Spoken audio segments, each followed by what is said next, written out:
Hello and welcome to a special interview for The Wire. Let me start by telling you a secret. My guest today is not what he seems to be. For a decade or more, he's led a double life. He's had a second career. He's even given himself another name. Now, you, of course, know him as one of India's foremost sociologists, and that is absolutely the case. He's probably the best. But in the meantime, also in secret and in hiding, he's been writing crime fiction and murder mysteries, and he's been doing so hiding behind a nom de plume. Here are the books. There are 3 of them, and they are fantastic reading. I've read each and every one of them, and I can tell you one thing, they are riveting. I recommend them. But the books raise 3 or 4 fundamental questions. Why is India's top sociologist masquerading as a writer of crime fiction and murder mysteries? Why is he choosing to do so behind the nom de plume? Where does his inspiration come from? And could this be the start of a completely new career? And now, ladies and gentlemen, it's time for me to reveal my mystery guest. Here he is sitting in front of me, smiling, Professor Dipankar Gupta. Thank you, Karan. Dipankar, welcome to the program. Thank you. Let me start with the obvious question. What led arguably India's foremost sociologists to start writing murder mysteries and crime fiction? Well, first of all, let me say thank you very much for that compliment as India's sociologist, foremost sociologist. But the reason I started writing these novels is because I really wanted to do something quite different. In academics, as you know, you must write for everybody else, especially that select group of people who you think might read your stuff. So it should be written in such a fashion that they'd understand. They might even criticize you, but if their criticism is based on comprehension, it makes it better. In a novel, I found, while writing it, that I was my own master. I was writing for myself. I wasn't writing for anybody else. If somebody else appreciated the stuff, I think you did, then of course it gives me a lot of pleasure. But I write for myself, unlike academic books, which I write for other people, so that other people might read, other people might comprehend, and maybe there'd be a cross-cultural interaction across the globe, who knows. But you know, a novel is like very much like a poetry. You write for yourself, and it tickles your fancy, and if it does, and you are the first person who enjoys it, then the others, if they do, very good. If not, at least there's one person who's happy. You make it sound almost like a selfish act, as if you're indulging yourself. Had you always wanted to be a novelist? Well, a friend of mine, I had of course expressed the idea that I'd like to be a novelist.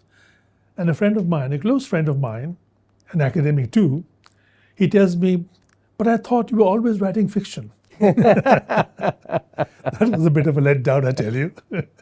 But yes, once I started writing novels, and I wanted to write novels because there's some mystery novelist or crime novelist I really admire.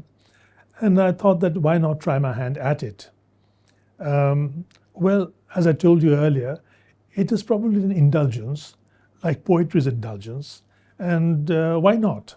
But why crime mysteries? Why murder mysteries? What took you in that particular direction? I mean, you could have written like Jane Austen if you wanted to, or like Anthony Trollope. What made you choose crime and murder? Well, I think it was because of a challenge, kind of a challenge I set up on myself. Because I think writing a good crime story, not murder mystery, but a crime story, where other things happen and a murder might take place, is very difficult because you have to keep the tension. It has to be taut. It cannot be boring. If it is boring for too long, the reader loses interest. So it's a bit of a challenge, really, much more of a challenge, in my view, than writing other kinds of novels. And I think some of the best novelists, like, there's so many of them, they're really quite extraordinary because they're able to keep the tension going and tell you a good story. And that is, I think, very difficult. So I thought to myself that why not set a target after so many years of writing academic books, something which would really be challenging, and hence a mystery novel. But Dipankar, when most people set a challenge for themselves, they want to claim that they've succeeded. They want the world to know you've chosen to write your novels under a nom de plume. Why are you hiding the fact that Dipankar Gupta is the actual author? Well, I'm not really hiding it very seriously because the copyright page tells you about my background. But the reason I chose a nom de plume is because I didn't want my readers to say, oh, Dipankar Gupta, we know that character. He writes this caste and modernity stuff. You thought the sociology connection might put readers off? Might put readers off, and they might also have a different expectation.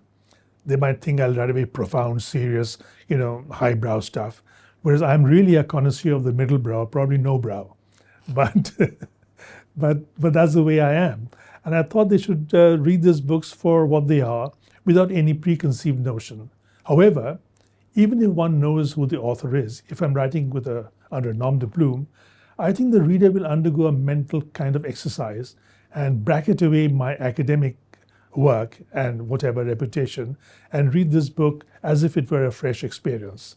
That's what I wanted them to go through, which is why I chose a nom de plume. The only academic that I can think of who did something similar was probably in the 19th century. Queen Victoria was Queen of England at the time. I'm talking about Lewis Carroll. That's right. He was a mathematician, but he created Alice in Wonderland. And when Queen Victoria apparently said she wanted every single book written by Lewis Carroll, she was astounded to find she got tomes of mathematics instead. Well, you're a bit like that, aren't you? You're a sociologist masquerading as a crime fiction writer. Or hiding behind that identity? Well, not hiding behind it, but I want people to not look at these books as if they were written by a sociologist, an academic, and therefore expect some kind of very profound statements of the world. I wanted these books to be written in a fashion that would be readable, entertaining, and also perhaps as a fallout, giving some kind of glimpse about social reality. Now, the name that you've chosen for yourself is D.G. Ray. And it's very interesting. It's D.G. Ray. We don't know what D.G. stands for. What does D.G. stand for? Well, that's very simple. D.G. are my initials, Dipankar Gupta, D.G. So you've hidden your name behind the initials. That's right. So it's actually Dipankar Gupta Ray. No, it's actually D.G.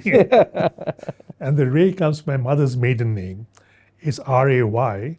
But in the book and on the cover, it's R.A.E. Yeah, so I played around with it to make it kind of more cosmopolitan.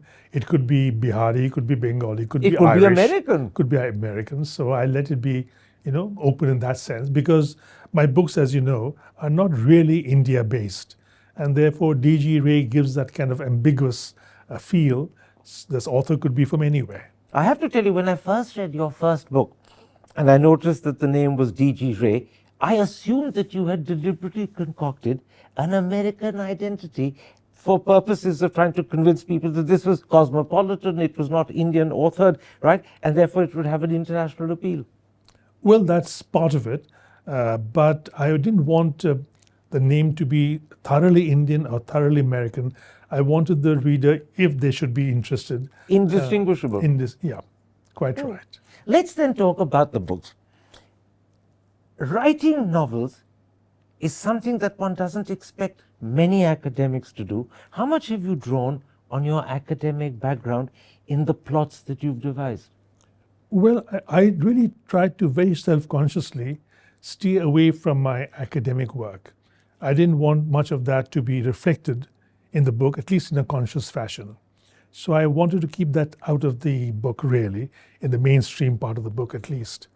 And so was that difficult to do? Because that's been your life for 70 years. And it wasn't really difficult because when I was writing these books and when I assumed the name D.G. Ray, to myself, I became another person. I saw the world differently. And as I told you, self-indulgently, now I was the master of everything. So when I said in the introduction you were leading a double life, I wasn't far mistaken.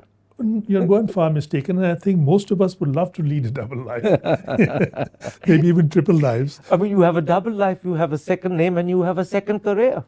Well, I hope that second career blossoms because I can tell you that my novels, I really have an attachment to them. When I write academic books and scholarly books, and I hope to write them well, Once they're written, they are no longer under my control and I let them fly. I'm not really that deeply attached to them, as it should be, by the way. There's a possessiveness here. In this, there's a possessiveness because here I write with a certain degree of, as I told you, self-indulgence. I enjoy writing this stuff. I am the master of everything. I can kill anybody I want to. That kind of power, which I don't have in academia. Academia, I have to obey so many rules. I'm kind of, I have a stirrups on my, digging into my heels. I have a muzzle around me. I have a harness. The guardrails I must observe. But in fiction, you can really fly. It's wonderful. When you wrote for the first time, was there a crime author in your mind that in a sense you were not imitating, but perhaps inspired by? Well, there were several of them, but I can't. Well, there was this series, Philip Marlowe series, for example, which I thought was very good.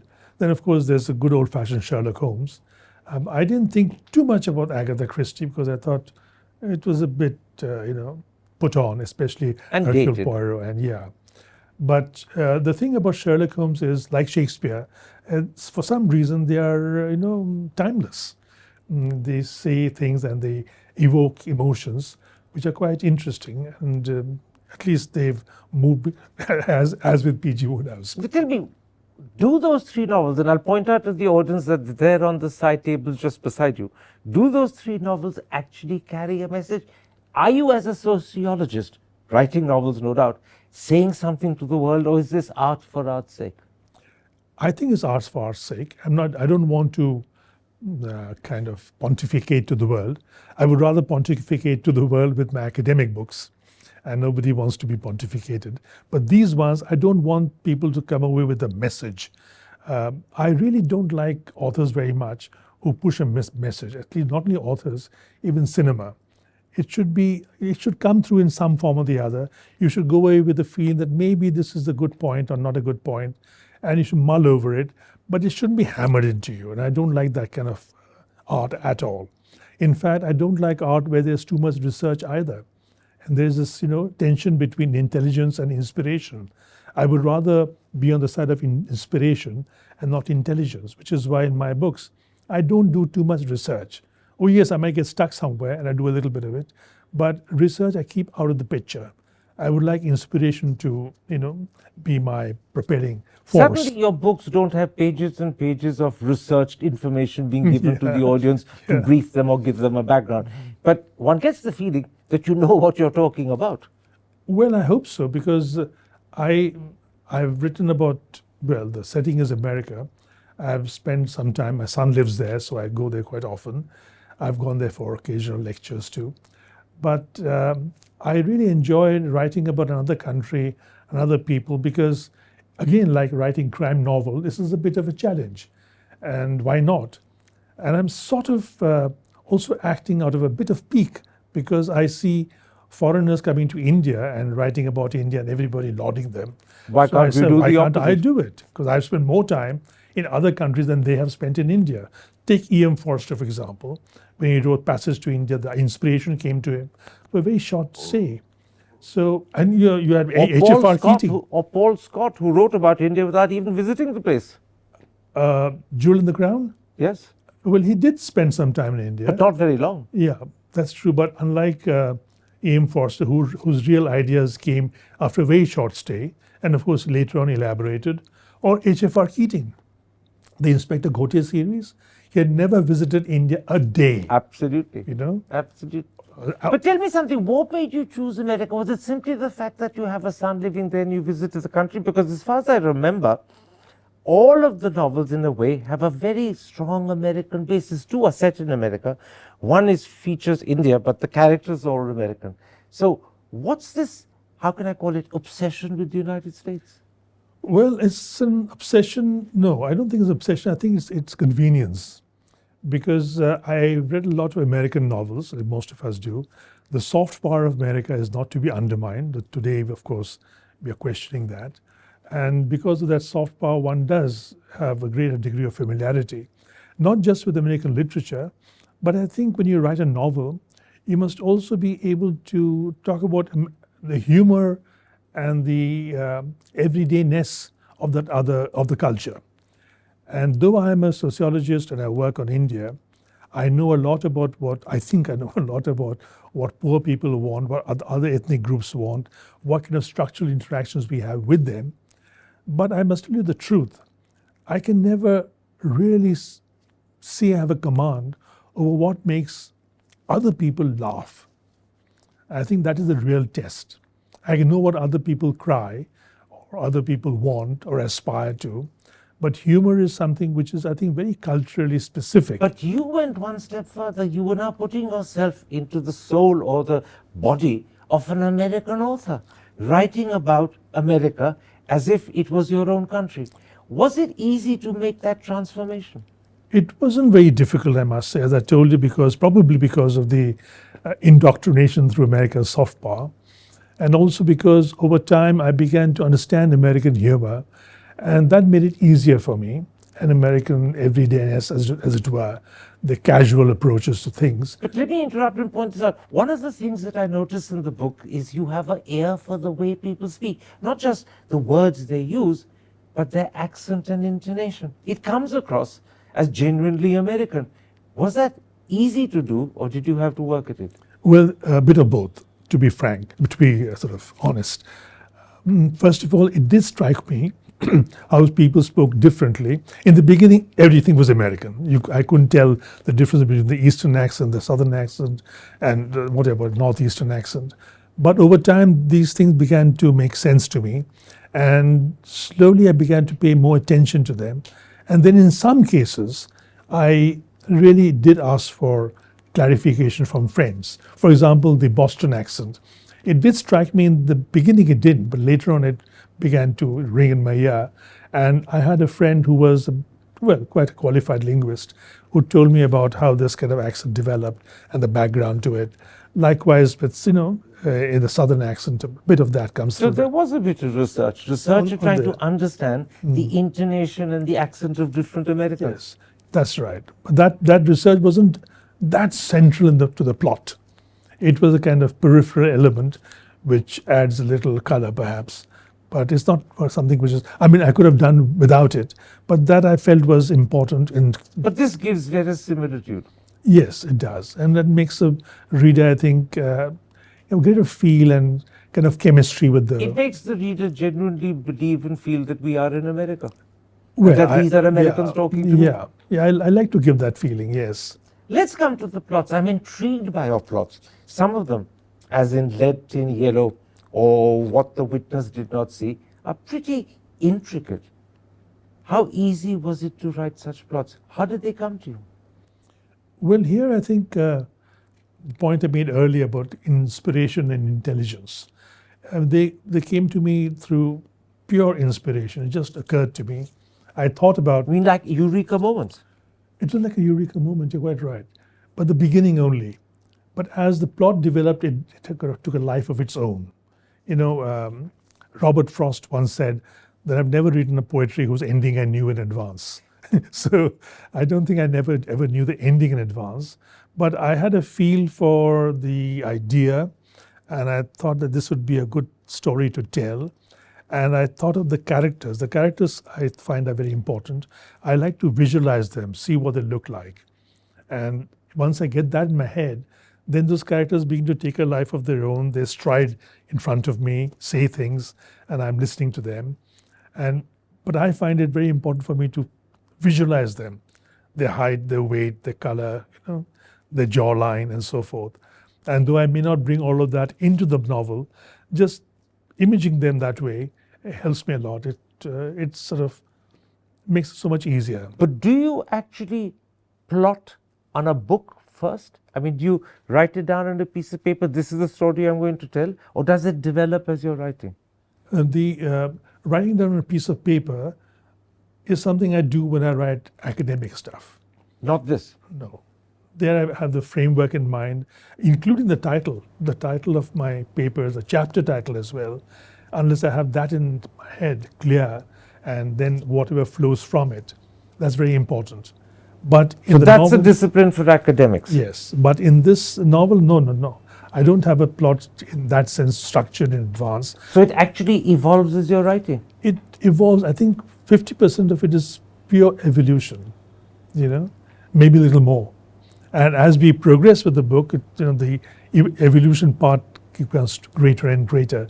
I mean, it's not as if it rockets away, but it's there, and it plays a substantial role. But if it's evolving as you're writing, do you have moments when you have a writer's block? I have a writer's block. There are more than one moment on several. I have more of a writer's block in writing fiction than in writing academic work. I don't experience writer's block at all when I'm writing scholarly. So in fact, I can write about sociology or political sociology or whatever in a room full of people who are saying all kinds of things. It doesn't bother me one bit. But when I'm writing a novel, I like to be a bit on my own and to think things through. It's, as I told you, it is pure self-indulgence, I'm enjoying every bit of it. It's like a connoisseur with his favorite wine. There's something that intrigues me as I read the books. Is there an element of the biographical in them? I couldn't spot it even though I've known you for 20 or 30 years, but have I missed something? No, you haven't missed anything. I've kept biography out of the picture and very, very self-conscious. Even indirectly or reflectively? Well, even indirectly later on, perhaps my son figures in a few places in the first book, but I don't think anybody else does. And I've kept it that way. My son figures in because he's very much, he dominates my life in some ways. So, but I just kept him there because I was imaging the person, and the image that came to my mind was my son. So that's how it happened. But he's not my son. The character is not really my son. But there's something about it which probably has shades of him. I'm not sure. But otherwise, I've stayed away from any biographical similarities. The other thing I notice is the power of description. You're not florid, you're not verbose, you're not expansive, but you're pithy, precise, and to the point. One of the things I remember in one of your books is you vibrantly describe the view out of an ordinary window. Again, does that sort of thing come naturally to you? Well, or was it conscious and contrived? Well, I'm glad you raised that. I'm quite amazed at how perceptive you are. In fact, that particular scene is a real one. I was looking out of my window in Montreal, and that picture is very much that, that and image. It's stuck in your memory. Yeah. And the other one which stuck in my memory was the hospital scene, which comes very in passing in What the Witness Did Not See. No, in the other one, Let's Pray for Timmy, where I found that, you're behind a glass pane in a hospital, and on this side there are patients who are fighting for their life, and across the window you see people exercising, enjoying, the weather, the breeze, as if there'll be many tomorrows ahead. Whereas those on this side of the window pane don't quite know. There may not be another tomorrow. There may not be another tomorrow. And I've seen the hospital from both sides, as it were. And that image has often, haunted me. So it's not autobiographical in any sense, but clearly snippets. Things that you've been through, experiences that you've had are featuring in the book. Yeah, but they don't overwhelm the book. They kind of appear like guest actors, and they disappear at the right time. My will. The other thing I noticed is you have a very observant eye for birds and flowers. Are you a secret ornithologist or botanist? Because you describe flowers and their names and their generic Latin names extremely carefully. Well, flowers is a more recent obsession after I moved to Dehradun, and even before that, perhaps a bit of it. But birds for a long time. I wouldn't say I'm an ornithologist, but I'm a dilettante in that department. I enjoy birds. I like to look at them. I follow birds, their names, their habits, and so forth. But I can't tell birds by their bird call, by the way. So I'm not that good at the business. But I enjoy them. I enjoy looking at them. I enjoy indulging myself again, the same word. Now, you've written 3 books, and I'll point out to the audience that there they are on the table beside you on your right. Is there a 4th and a 5th that's planned? I hope so. I really hope so. But right now I'm a bit caught up with an academic book, which I want to get out of my way. It's been bothering me. I didn't want to write it, but it keeps knocking on the door. It says, look at me, look at me. So And you've opened the door eventually. So I'm looking at it right now. So I want to finish that up probably in a few months and then go back to fiction, which is really my truest love. So D.G. Ray will rise and ride again. I hope so. I hope so. And a little bit of help from my friends, who knows? Dipankar Gupta, thank you very much for the pleasure of getting to know your other side. Maybe I should say, D.G. Ray, how wonderful to meet you.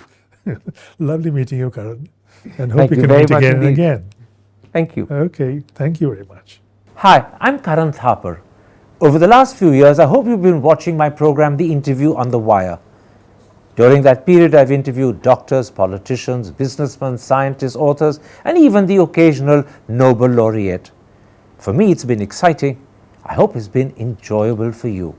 But these, as you know, are tough times, and if this program is going to remain bold, independent, and sometimes even defiant, then I think we need your support. At the end of the day, it's a truism, but editorial independence is best defended by the viewers. So if you would like this program to remain the way it is, forthright, outspoken, and interesting, then would you consider supporting us? All you have to do is to click on the description at the bottom. But more than anything else, I hope you will continue to watch The Interview. Your viewership means an awful lot to me.